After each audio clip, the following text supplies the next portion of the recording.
Yeah, that's the stuff.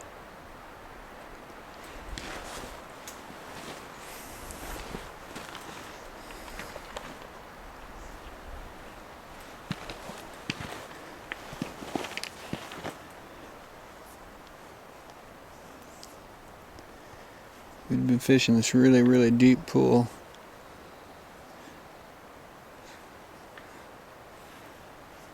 Based on the drop-off, springers, steelhead, trout, shakers, Moby Dick. Pretty much you could hide in this thing. Good place to fish. Just about every kind of fishing technique could be applied here.